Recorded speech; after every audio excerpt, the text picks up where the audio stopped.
Ya saudara, kembali lagi masih di Bincang Semut, masih dengan pembahasan dokter gigi, kerabat penyandang disabilitas bersama Bang Maruli. Bang Maruli, Ya.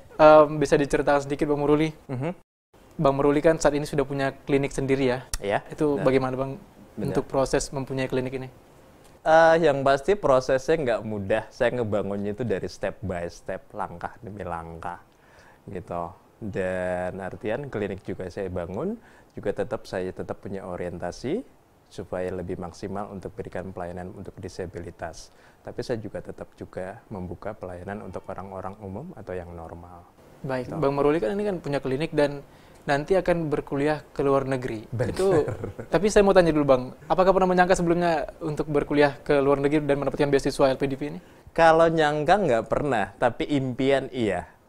Impian aku iya. pengen lanjut studi ke luar negeri, iya. Aku punya Dan impian sekarang itu. impian itu terwujud ya Bang? Terwujud melalui LPDP. Dan kalau Abang melanjutkan kuliah ke luar negeri, klinik yang Abang bangun ini bagaimana nanti? Saya putuskan untuk saya off-kan dulu untuk artian, dan itu pilihan yang saya buat, dan sekembalinya nanti baru akan saya operasional lagi.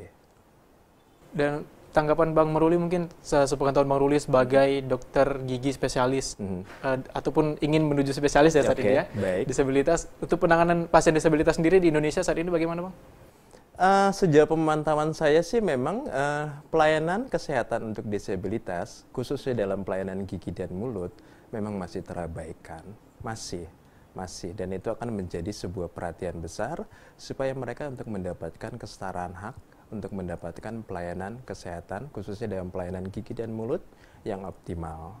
Jadi bentuk salah satu yang terabaikan juga program pendidikan yang tersedia yang lebih spesifik kepada pelayanan kesehatan untuk disabilitas juga memang belum ada di universitas-universitas di Indonesia. Tapi itu akan harus digalakan dan jadi PR. Baik, dan Bang Maruli kan akan menuju spesialis disabilitas. Iya. Dan sampai saat ini memang Bang Maruli belum ada melakukan pelatihan untuk penanganan pasien disabilitas, ataukah memang seperti yang Bang katakan tadi, semuanya autodidak dari teman-teman Bang Maruli?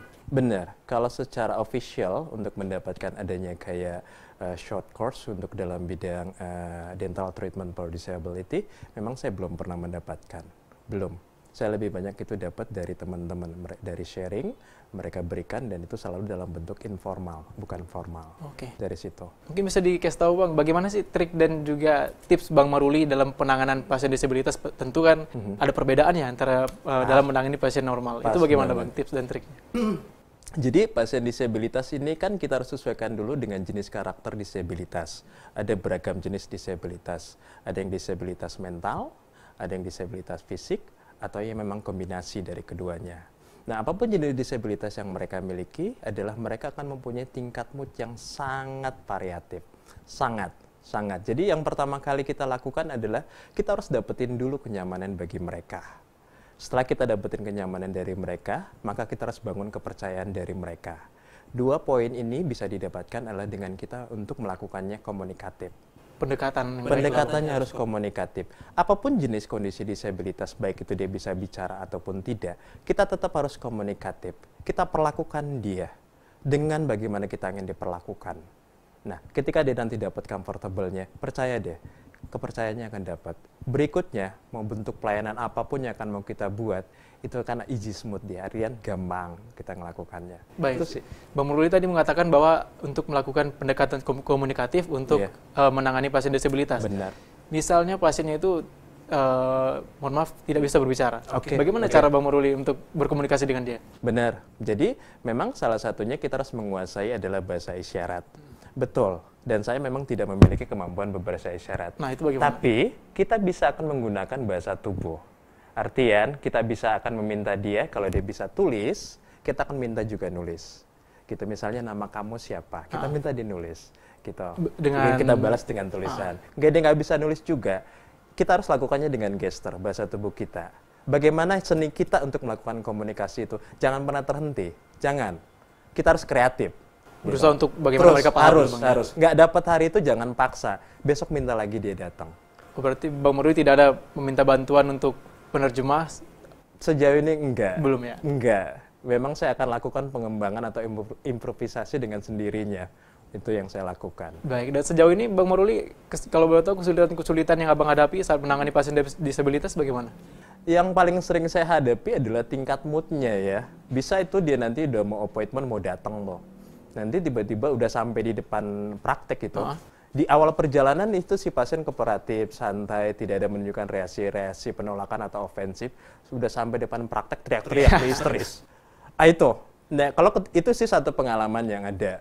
Jadi itu kalau ya udah kita ngadepin kayak gitu, ada baiknya jangan kita paksa.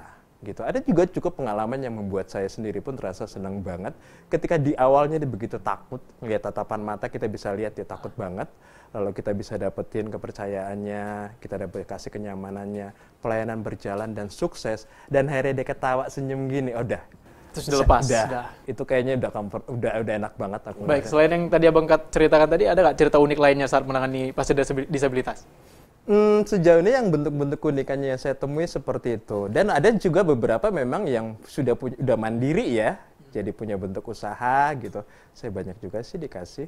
Ada yang punya kebun, saya dikasih hasil kebunnya. Dikasih hasil kebunnya? Dia ada yang punya dibuka usaha kue. Apresiasi mereka iya. baik lah ya. Bahkan ternyata ada yang buatin ngejahitin kemeja karena dia punya usaha jahitan. Ya. Dan itu kayaknya priceless buatku. Berarti semuanya kalau penanganan kita baik dan juga respon yang diberikan orang kepada kita juga baik gitu ya Bang? Exactly, pas banget. Baik Bang Maruli, kita harus jeda sejenak. Saudara, masih pembahasan kita nantinya akan kita lanjutkan mengenai dokter gigi, kerabat penyandang disabilitas bersama Bang Maruli. Jangan kemana-mana, tetap di Bincang Semut.